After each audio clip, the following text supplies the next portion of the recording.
Buenas noches. Soy Manuel Andrade, el subdirector técnico del Museo Universitario del Chopo. A nombre del director José Luis Paredes Pacho, director del Museo Universitario del Chopo, a nombre de la Universidad Nacional Autónoma de México, reciban la más cordial bienvenida a esta presentación homenaje a Luis Tomás Cervantes Cabeza de Vaca.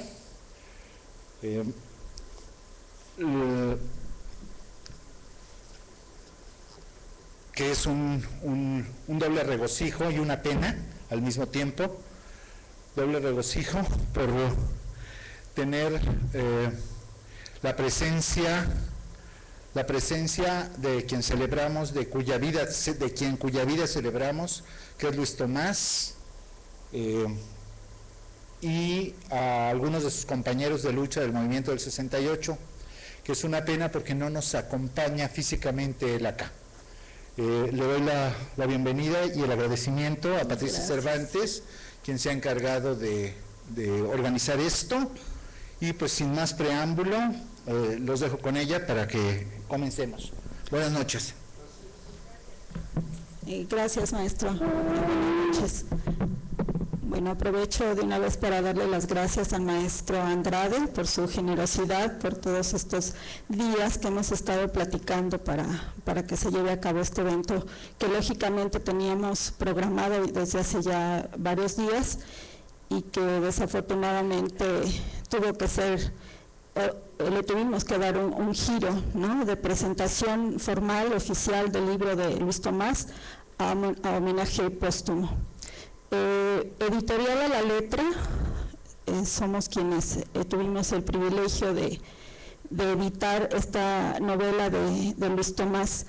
Nuestro propósito fundamental pues es trabajar textos que hablen de la libertad, de la lucha por conseguirla y de las luchas por preservarla, y precisamente la novela de Luis Tomás nos habla de todo eso. Quienes ya la leyeron, quienes están a punto de leerla, van a encontrar ahí esa reflexión y asimismo pues la experiencia de Luis Tomás, no solo en el movimiento del 68, sino en su experiencia de vida, ¿no? Entonces, el legado que nos deja está ahí, en Mi muerto me doy por muerto, y Ediciones a la Letra tiene la misión de divulgar su obra, y esa es la postura permanente que tenemos, ¿no? Luis Tomás quería que las nuevas generaciones conocieran nuestra historia reciente, y nosotros nos vamos a dedicar a divulgar su obra porque eso era su deseo. Queremos hacer énfasis en el agradecimiento eterno a Luis Tomás por permitirnos haber accedido a su vida estos últimos meses, durante los que construimos entre todos este libro. Gracias, Luis Tomás, por brindarnos tu confianza y tu paciencia también, ¿no?, porque no fue un trabajo fácil, como a cualquier editora independiente se le presentan las circunstancias, ¿no? Gracias, Luis Tomás, por permitirnos concretar tu sueño y además formar parte de él. Gracias porque te conocimos, aunque fueron pocas las ocasiones en que tuvimos oportunidad de hablar con él, nos bastó para conocer su esencia, ¿no? Bastaba mirarle el fuego en los ojos para saber la pasión que guió toda su vida. En donde te encuentres, te damos un abrazo. Le voy a pedir a Damián, José Alberto Damián, que nos acompañe y nos lea un texto.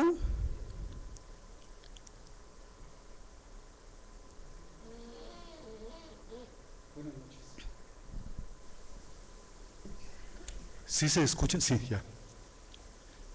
Hace algunas horas, hablando con un amigo poeta, Alejandro Centeno, que hará su intervención posteriormente, reflexionábamos sobre algunas cosas que aquí están plasmadas. Que otros hablen del militante, del tehuacanazo y las greñas hacia el agua, de las técnicas que ocuparon en tu cuerpo. Que otros digan que estuvieron contigo en las duras jornadas de guerrilleros nunca diplomados.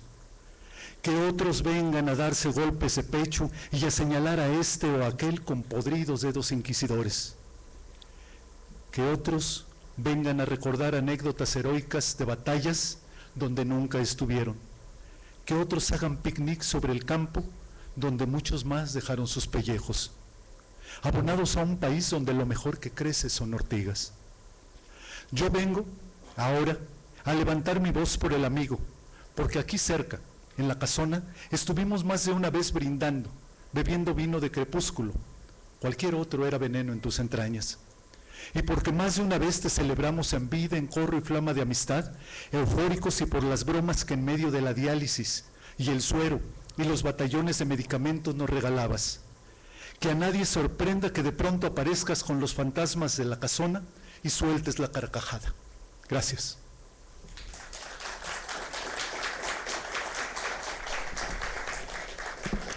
Gracias, Damián. Le vamos a pedir a Raúl Álvarez Garín, si es tan amable de subir. Démosle un aplauso, por favor. Creo que Raúl, igual que otros muchos actores del movimiento, no necesita más presentación, ¿no? Con su solo nombre. Gracias, Raúl. Bueno, ¿sí estará bien? Yo prefiero pararlo, no adelante.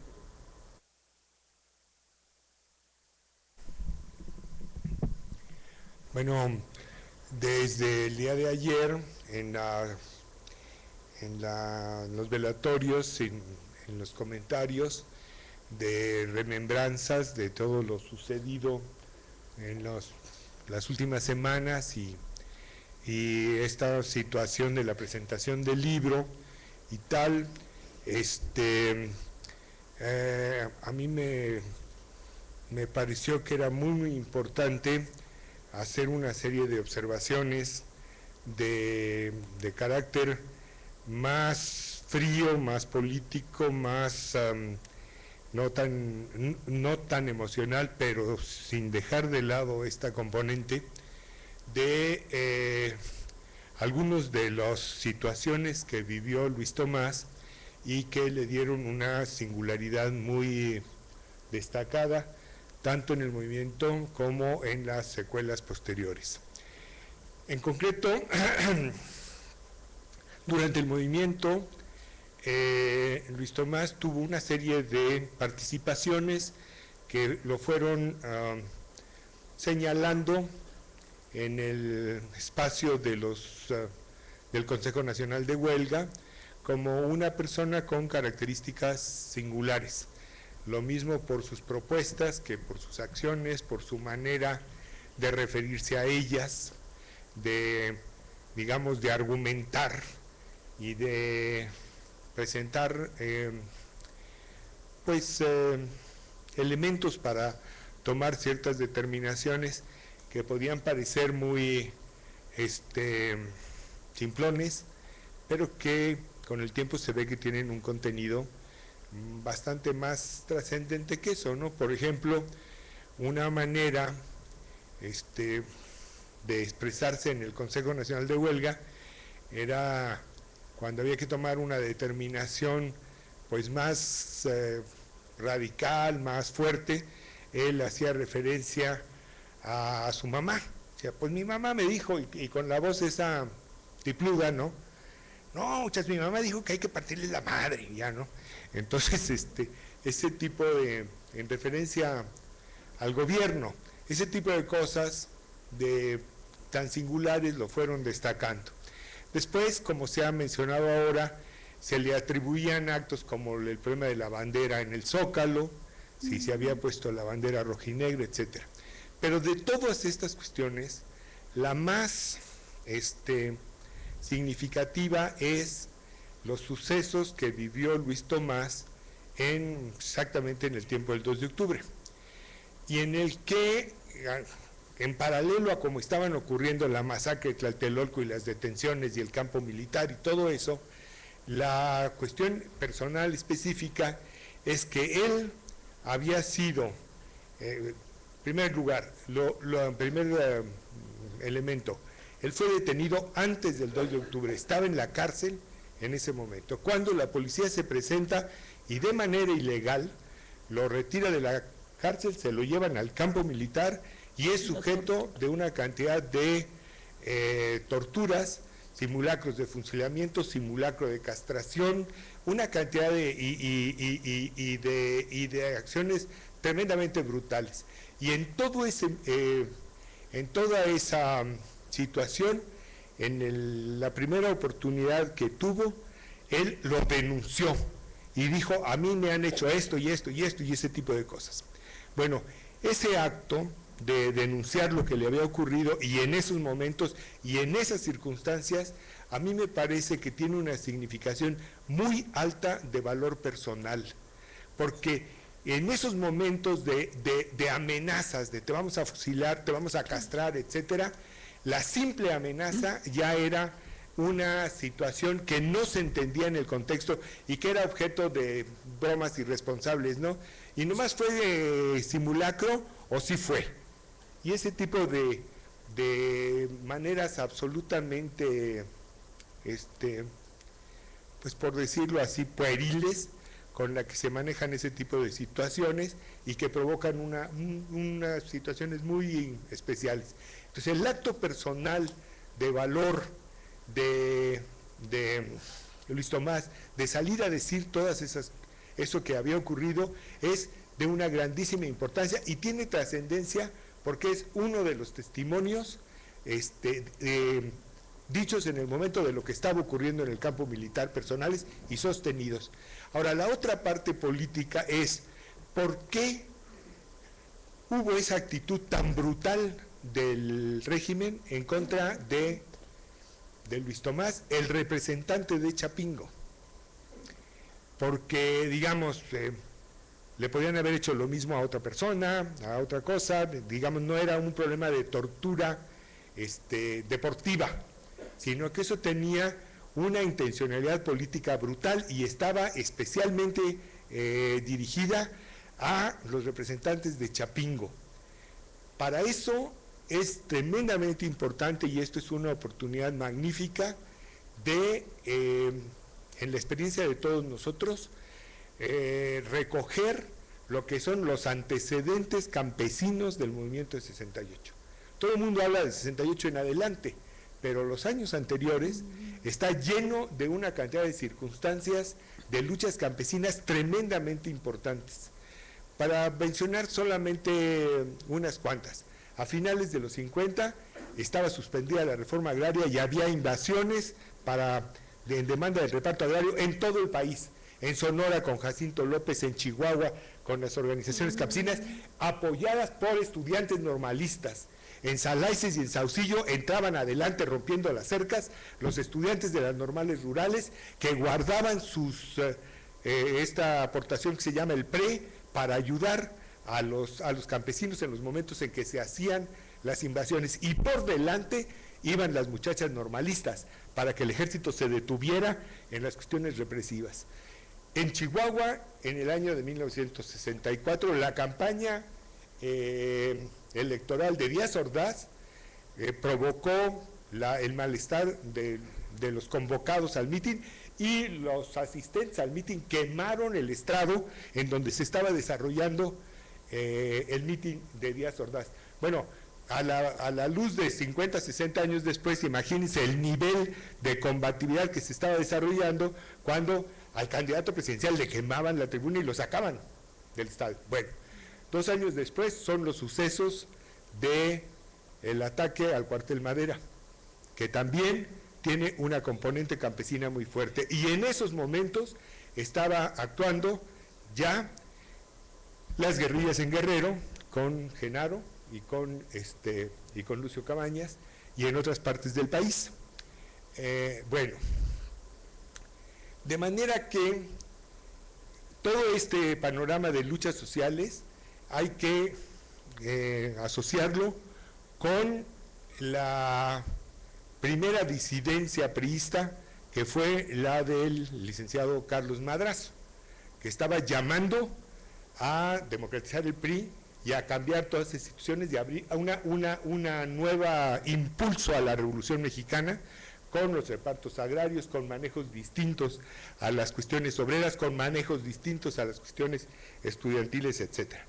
Todos conocemos cómo fue tratado el licenciado Madrazo, asesinado en accidentes, y por cierto, a mí me ha sido personalmente muy conmovedor encontrar aquí a Gilberto Mendoza, hijo del director del Banco de Crédito Ejidal, que fueron los primeros chapingueros que apoyaron al licenciado Madrazo en su idea de transformación del país.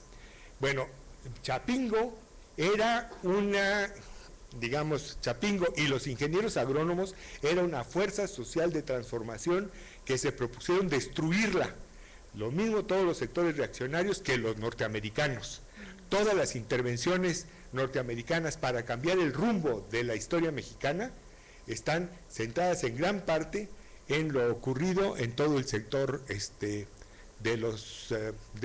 la economía agrícola mexicana, la Revolución Verde, la intervención de la Rockefeller en Chapingo, el colegio de posgraduados de Chapingo que se estaba moviendo en esta Revolución Verde, transformando toda la situación. Y nosotros en el Politécnico lo vivíamos con el famoso punto cuarto del Plan Truman, que lo que querían era modificar todo el sistema de educación técnica con especial atención a la investigación minera, por cierto.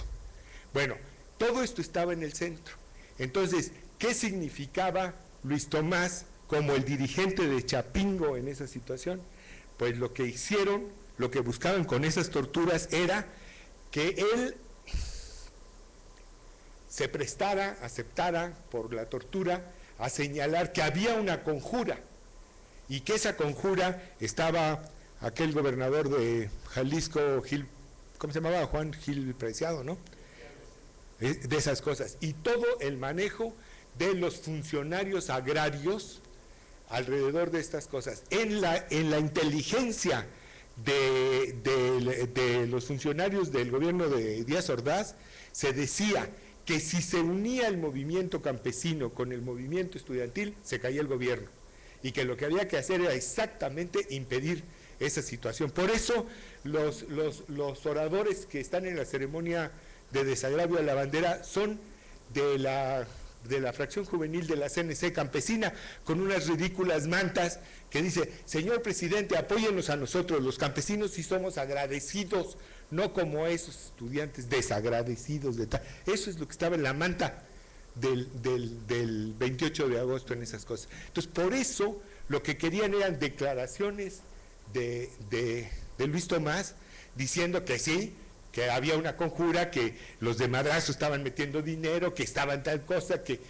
para justificar toda la cosa de la represión. Y el inmenso valor personal y político de Luis Tomás fue no prestarse a eso, a esas declaraciones, y además denunciarlas y presentarlas con toda cuestión. Ahora, esta es la punta de una madeja tremendamente importante, porque la historia de lo de, digamos, es muy...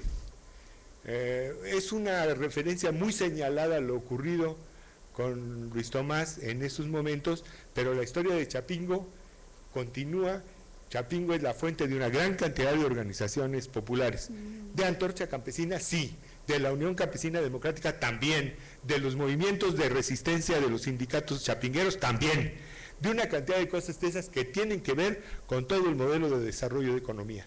Entonces, digamos, es una gran oportunidad, por desgracia en esta situación luctuosa, pero de llamar la atención sobre un aspecto que ha sido muy poco comprendido y que es muy importante aclararlo, dilucidarlo por los efectos que tuvo en la época y por las implicaciones que todavía ahora tiene para la reconstrucción de nuestra historia.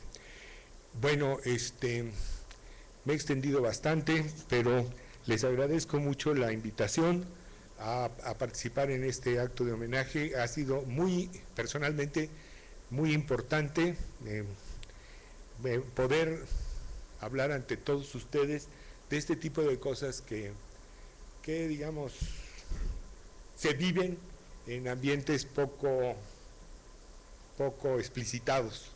Y además decir públicamente el reconocimiento a estas características de Luis Tomás, de su valor personal, de su entereza ante circunstancias muy complejas y de su consistencia en cuestiones de mucha trascendencia. Gracias a ustedes y Al contrario, Raúl Álvarez Gari, muchas gracias por haber aceptado estar aquí con nosotros. Gracias.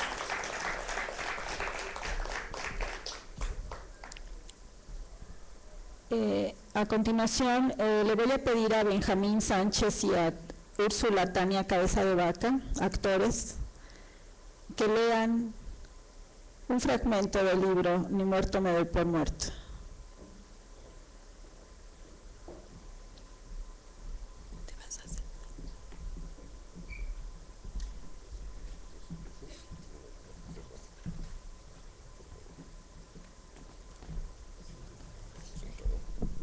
Bueno, me hubiera gustado muchísimo que Luis Tomás estuviera presente aquí, saber, que supiera cuánto lo admiro. De niña, cuando por pláticas de mi papá escuché que él era mi tío, me dio mucho orgullo. A los 9 años y a los 11 leí La noche de Tlatelolco. Me empecé a encontrar con esto del movimiento estudiantil, me dio simpatía por esas ideas y eso influyó notablemente en mi vida, ¿no? Yo seguí estudiando lo que era el movimiento del 68 en mis tareas de preparatoria en la universidad y seguí sus pasos por medio de las entrevistas, no solo del 68, sino de toda su labor. Recordemos que también fue uno de los que promovió la apertura de los archivos de la verdad, toda su obra, ¿no? Y los documentales. Y pues ahora nos queda el testimonio, como esta novela, Ni muerto me doy por muerto, para ejemplo de las futuras generaciones. Vamos a dar lectura al capítulo 20, Benjamín y yo. Aún antes de abandonar la cárcel, unos cuantos ya habían abatido banderas.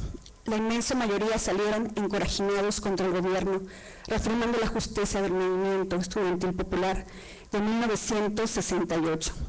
Renuentes a perdonar las ofensas y agravios recibidos, dispuestos a mantener las banderas de lucha a toda asta. Al transcurrir el tiempo, fueron arriando banderas. Casi todas quedaron a media asta. Unos pocos no arrearon bandera. Tumbaron el asta, previendo remordimientos que algún día pudieran aflorarles. Con el paso de los años, el temor a perder el trabajo, la pensión, las canas, las arrugas, la carne flácida, los músculos lacios, las dentaduras postizas, la vista cansada o perdida, los pies cansados, el andar cansino, la virilidad perdida, la vida fatigada y los nietos. Las combativas manifestaciones de antaño se transformaron en dolientes peregrinaciones anuales, recordando a los caídos la tarde de las ilusiones rotas, herida sangrante, grabada en la historia, en la leyenda y en el saber popular, que el gobierno no podrá borrar. Los gritos de rebeldía se convirtieron en nostálgicos discursos de refrendo histórico y en quedas y quejumbrosas charlas de café. Las utopías desgarradas quedaron en los archivos del recuerdo de una oficina pública, en los hornos crematorios, en las fosas comunes, en las arengas parlamentarias o en las hojas empolvadas, amarillentas y viejas de los programas de los pseudopartidos. Y grabados en letras de oro en los muros de la Asamblea Legislativa del Distrito Federal.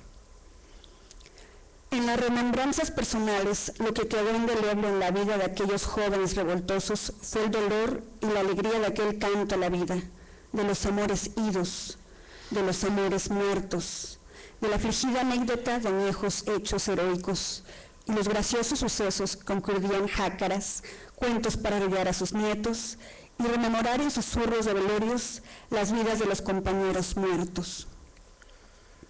El holograma y el profeta de Isidoro, como casi todos, continuaron en la brega, pero la necia y irrebatible realidad y el transcurrir del tiempo se impusieron.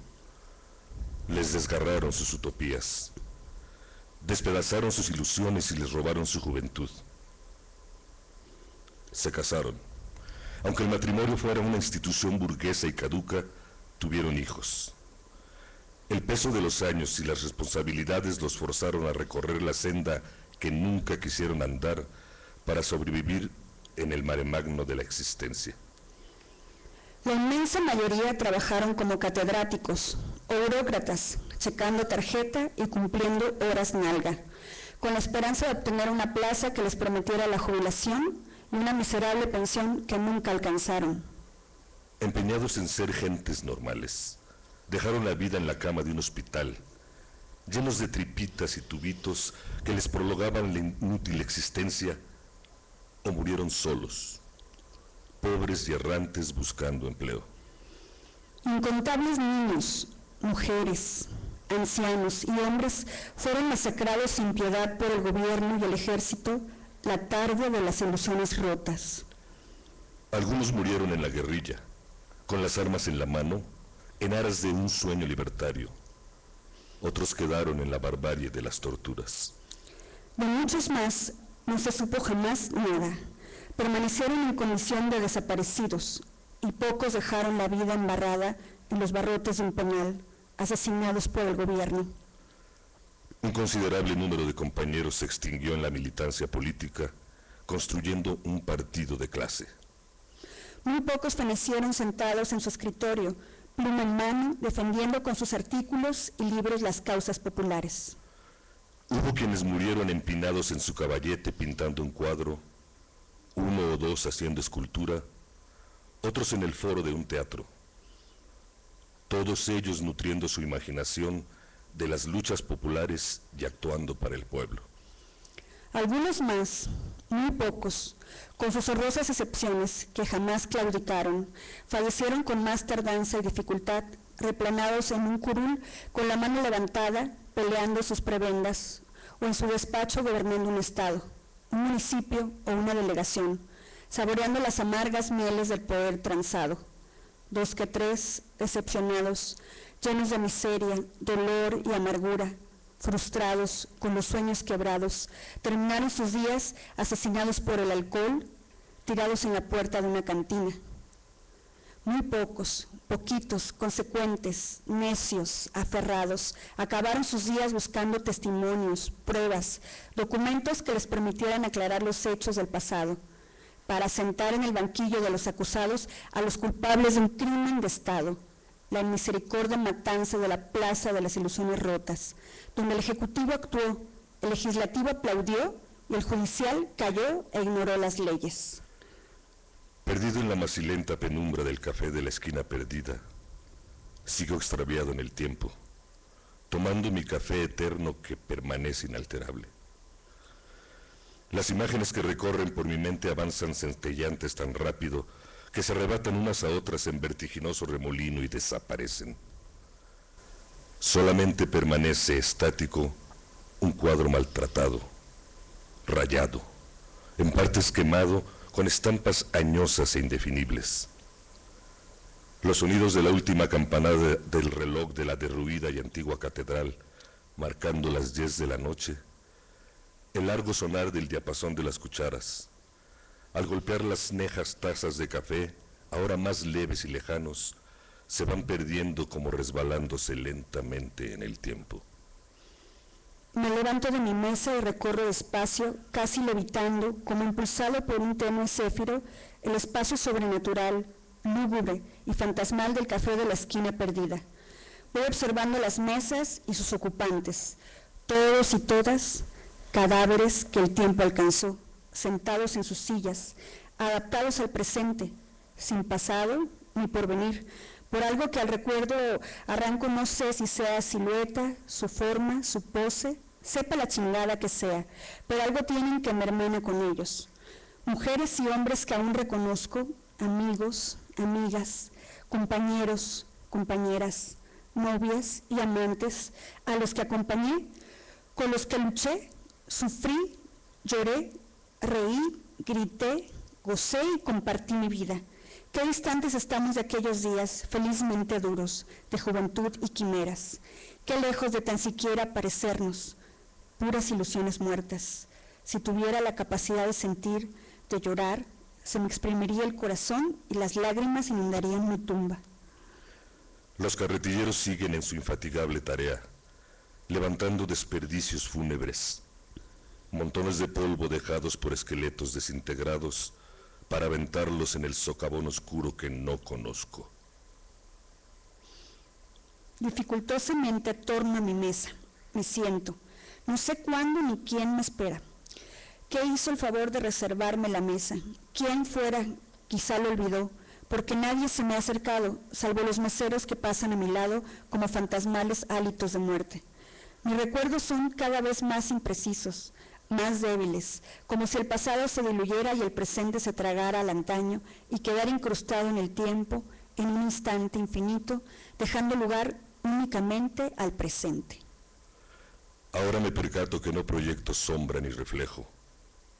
Esto sí es raro, porque yo veo mi cuerpo vestido con ropa conocida, vieja y maltratada, que empieza a pudrirse y a caer en pedazos. Mi reloj se detuvo indicando las 10 de la noche, hora en que entré al café de la esquina perdida. Veo mi cuerpo maltratado por los años, las manos ajadas, los dedos deformes, y con ellas palpo mis brazos delgados y mis piernas flacas. La parte posterior de la cabeza y el cuello y la espalda nunca me las he podido ver. Solo las conocí por su imagen reflejada alguna vez en el espejo. Las imagino al tocarme el cráneo. Los arcos ciliares son más prolongados, los ojos hundidos, la nariz afilada, los pómulos salientes, los carrillos enjutos, la boca untada en los dientes, la traca sobresaliente en el cuello, el pelo, la barba y el bigote muy crecidos. Los tomo y los muestro a mis ojos. Tengo los cabellos teñidos de plata. Carajo, pues, soy una calavera. La única voz que oigo es la mía y hablo sin mover la boca. Ah, cabrón, esto sí está como para enloquecer a cualquiera. Aquí está el lugar de los muertos. Esto es la muerte. La ausencia de dolor, la carencia de amor, los sentimientos vanos, los sueños perdidos. Ya morí. ¿Cómo? ¿Cuándo? ¿Dónde? ¿Por qué? Del holograma, alias Belén Atanasio, y del profeta Disidor, sé cuándo, dónde y por qué murieron.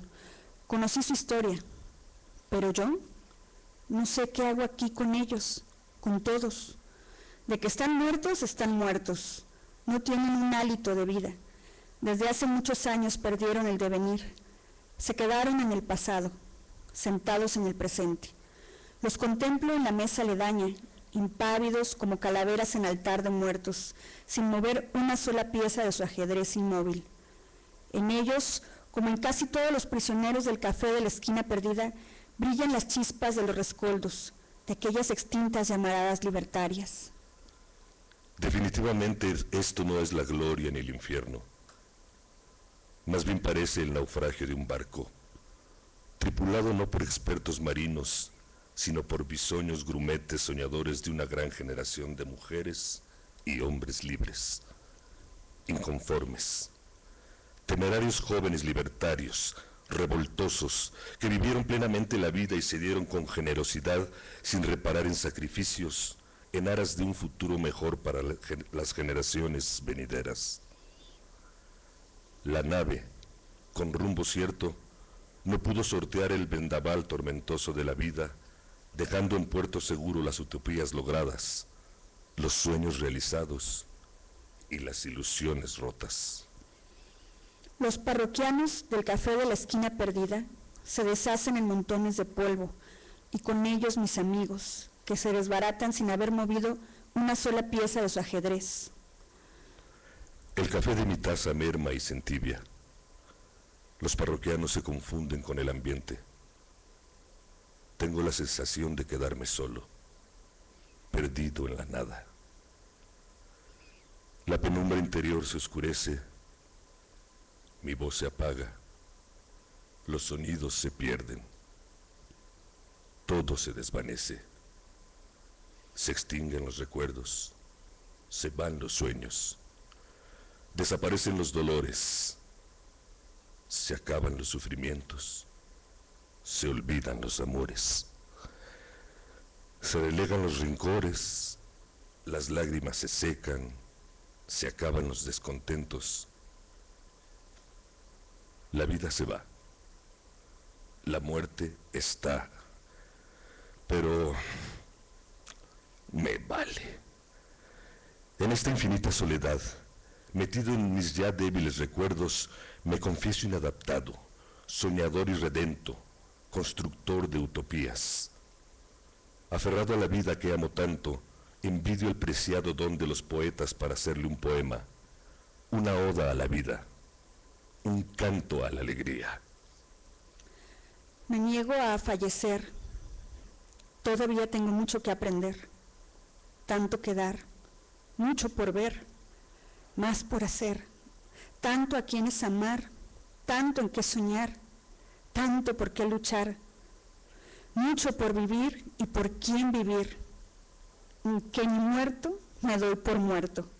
Solo cuento lo que me contaron, lo que vi, lo que viví y aprendí en el correr de una vida al lado del pueblo, de mis compañeros y compañeras de lucha, de mis amigos y mis amigas, de mis amores y desamores, historias, sueños, jácaras y fantasías de añejos retazos de tiempos idos, arrancados al torbellino del recuerdo.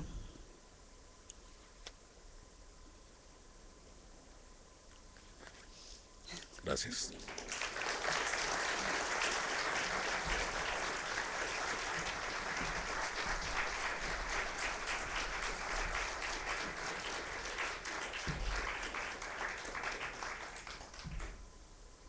Gracias, Benjamín, Tania.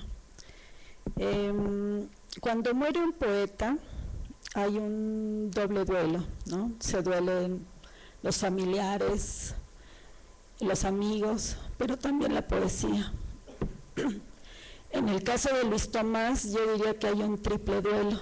Por supuesto, el que implica a sus amigos cercanos, a su familia, a sus seres queridos, pero también la sociedad pierde a un luchador perenne, congruente, emblemático. Y sorpresivamente, incluso para él mismo, lo sería también la literatura, ¿no? Porque como lo dice Marcelino Perelló en su prólogo, ni muerto me doy por muerto, o la narrativa de ni muerto me doy por muerto es un feliz hallazgo. Escucharon ustedes el último capítulo de Ni muerto me doy por muerto. Le vamos a pedir a Alejandro Centeno nos acompañe, por favor.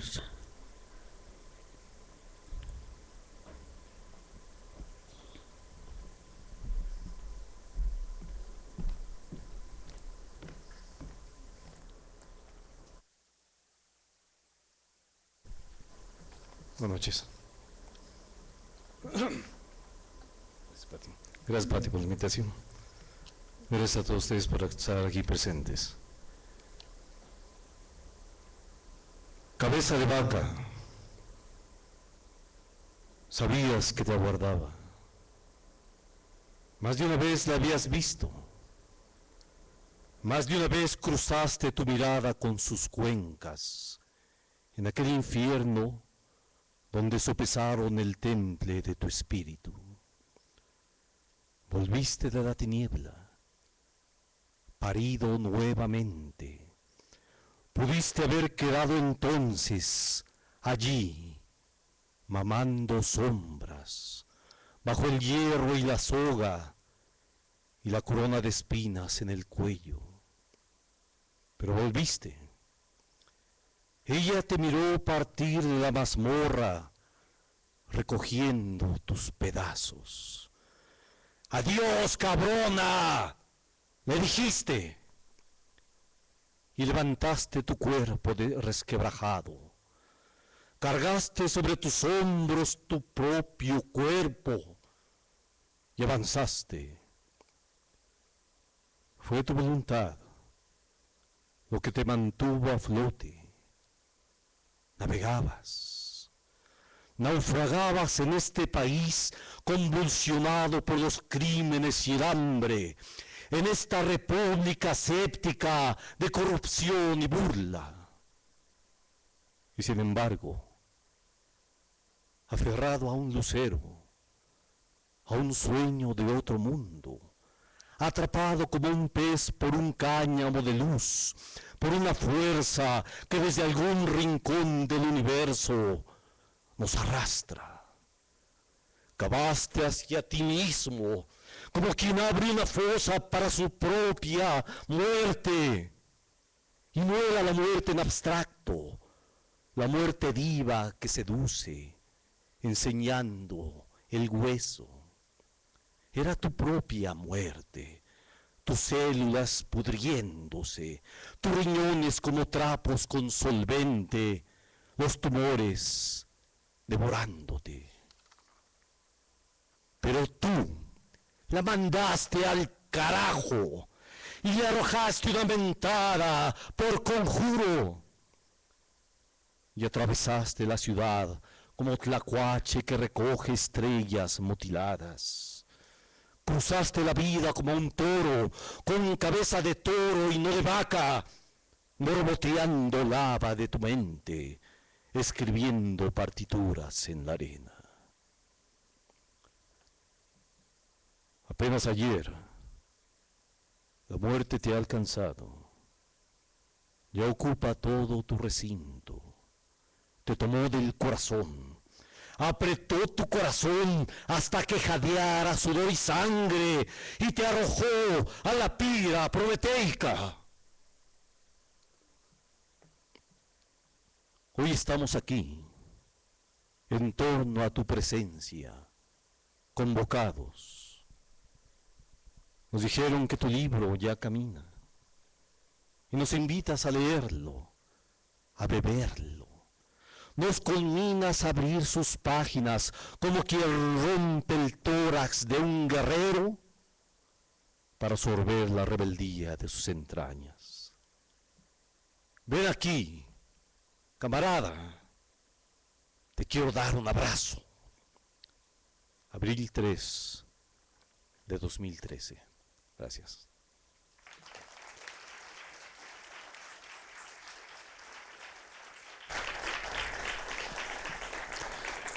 Gracias a Alejandro Centeno, poeta, escritor de una vasta obra de poesía combativa. Gracias por estar con nosotros. Pues, gracias a todos por haber venido. Ha sido un poco difícil controlar la emoción, es muy reciente la despedida a Luis Tomás. Les vamos a pedir a todos que lo despidamos con un minuto de aplausos y solamente les queremos reiterar que Ediciones a la Letra tiene el compromiso de rendirle homenaje permanente a Luis Tomás divulgando su obra, a pesar de que no perdonemos a la muerte desatenta.